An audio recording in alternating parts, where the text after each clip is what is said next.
guess one of my questions would be in the military, there's a lot of jobs. Some jobs are transferable to the civilian world, and some jobs you just got to principle is transferable into the world.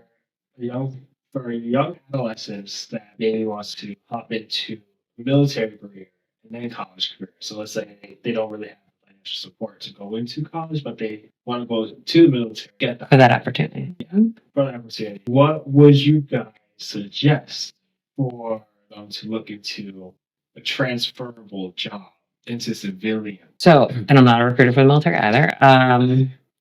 I would say that, and you're right, there's over 800 jobs in the military, and they usually fall into three categories. They're combat, right? Infantry is a combat engineer. And I was just an engineer because combat engineers weren't open to women at the time, but so that would make me a support job, and then a combat support job, and then just support. So male, finance, cooks, right? So yeah, maybe the support jobs have more transferable jobs, but I wouldn't say someone joins the military for that purpose, right? Although higher education or access in the GI Bill are overwhelmingly what people join. Like when surveyed, most service members will tell you they join for that access, either for themselves or their family because of the transferability. So I wouldn't say hey, do that. I was a carpenter. Don't do anything carpentry. Right?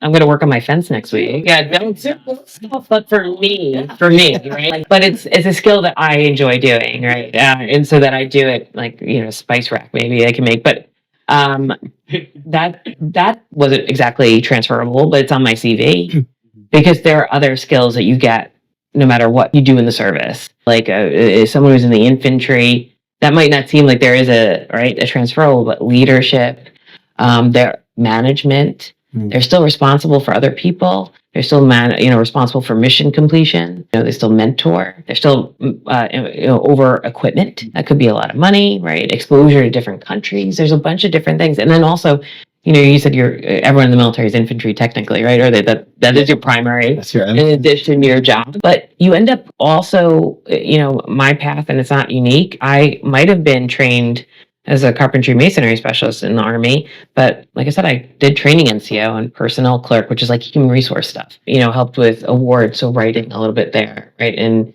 navigating the different support services to help the other service members in my company. So you do get exposed in additional responsibilities. So that, I wouldn't say don't do this, do this. Although I do have a joke that I should join the Air Force, but I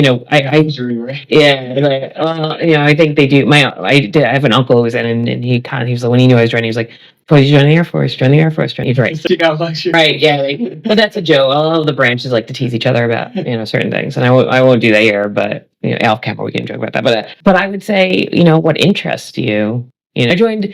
I became a carpentry masonry specialist because it had the biggest bonus at the time. Is it?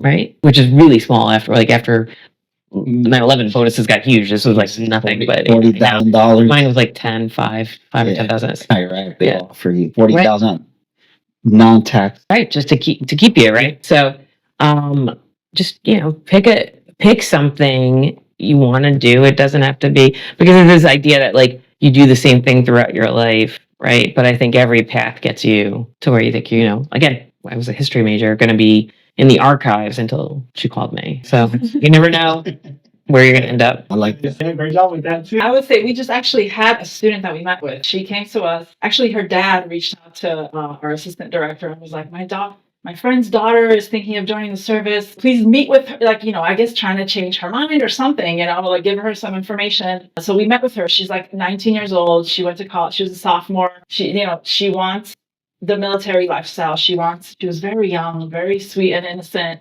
but she was like, I know this is what I want. I want the structure. I want the orders. I want, but we taught her and we told her, okay, so it seems like that's it. There's no changing her mind. So at that point, it's make sure you read all the documents. Make sure you know what you're signing. She hadn't signed a contract yet. Make sure you take that and you review it with your parents. Make sure because they can tell you whatever they want to tell you, but it's what you sign and it's what's in that fine print that you're going to be responsible for. So we gave her that. She was very happy to hear that and said thank you for that advice. And then she had questions for us, like, oh, where should I go? What route? What's the best, position? So it's also, I would say, look at your strengths. She was from Brazil. She spoke Portuguese. She was multilingual. So, and she wanted to travel and go to be exposed. She was learning like Japanese or something. So, Brian told her about like, using your language skills, and something in linguistics or translation, things like that. So she was like, oh, that's a good point, and he told her a little bit about, what those types of positions are exposed to. So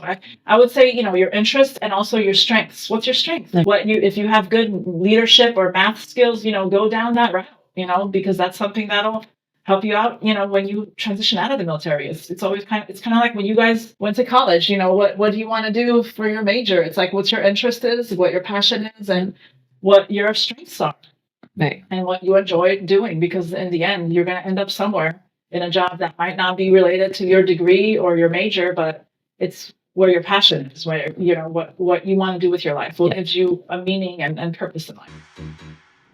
I'm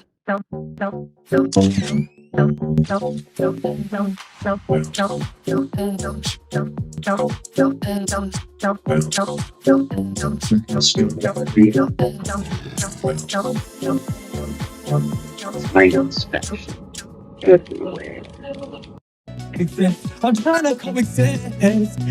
Yeah, I'm trying to coexist. I'm trying to coexist.